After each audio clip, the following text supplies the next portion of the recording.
get used to thinking like this. They are your adversary. Okay? If they had their way, they would pay you nothing, and the law would require you to work for them. If you could grant them a wish, that's what they want. If they could grant you a wish, it would be that these people would pay you an annual salary of $20 million a year with a bonus of an extra 50, right? And if you work overtime, more than 40 hours a week, you get triple time. You know what I mean? Like that would be your wish, right? These people are your adversaries. You have opposite goals. So that being said, do not get your information about this topic from them, right? What's a reasonable amount of money to pay for someone to be paid in this role? Don't get that from them. They want you to believe it's very, very low. What's the range that they could pay? Don't get that from them. They obviously have a vested interest in making you think one thing when the reality is quite different, right? So the way you do this is you get your information about what is reasonable that I should make, what can I realistically get, should I make a counter offer? All those questions, you don't base those based on them. You base it based on you, right? Now, the most obvious question is, how much are you worth? Okay, like what's a reasonable amount to hold out for, right? If they're offering that much, great, accept it. If they're not offering, then counter offer and say, I demand this, right? But what is that number, right? Well, you don't get that number from them because they'll try and convince you you're worth nothing. So you should work for nothing and be thankful for it, right?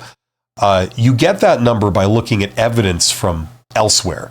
The most obvious thing is that if you have a second offer from another employer and they're wanting to pay you 60, right?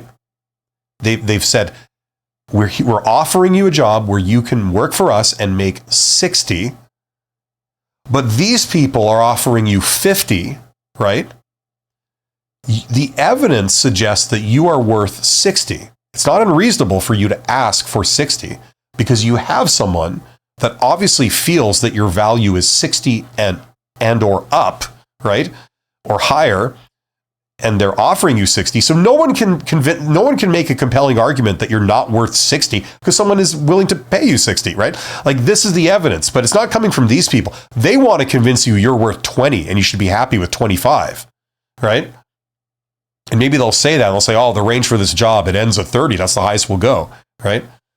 Just so that you accept an offer from them for 25 or 30, right? Okay. So what you're worth is not based on anything that comes from them. They have a vested interest in making you believe you're worth very, very little. Okay. So negotiation, the way it really works, is about options. Go and get other options. Okay.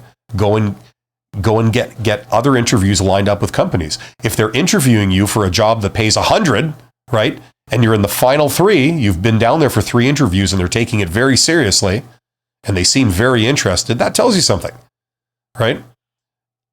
If they've given you an offer for something like, above 30 or whatever, that also is hard evidence that you're worth more than 30, right? This is how you find out that information. Your value is not what you think it is, it's what other people will pay you. That's what decides it. That's what determines it. Okay? So that's what these negotiations, that's what it's about. So it doesn't matter what they think or what they say. You ask for what you feel is reasonable. And what you feel is reasonable is not determined by your imagination. It's determined by the world, real world evidence, right? Okay, so that's how this stuff works. It doesn't matter. It's not a question of persuading these people that you're worth a certain amount. Because like, as an employer, you can make whatever logical argument you want to demonstrate that, you're worth 100 or 150. But if I feel you're worth 30, I'm just going to dismiss any argument you make and say, no, the way it works is we pay 30. So yes or no to 30, right?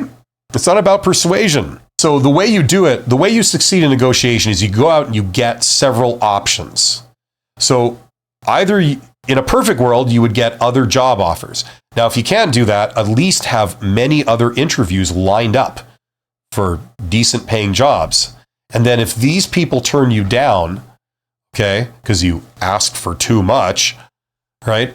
Then at least you have things lined up, that you have other options. So you're not completely screwed, which is the title of this episode of Honest HR Nitrous, by the way. Does that make sense? There's a lot of principles all stacked on top of each other for how you do negotiation, right? In order to know what to do, you have to understand how things work. And there's many elements to how things work. And they're usually based on the fact that people are not just working with you. They're not just telling you how it works. They're lying to you. Negotiation is an adversarial situation, right? You want them to pay more, or they want to pay less. So they're going to lie.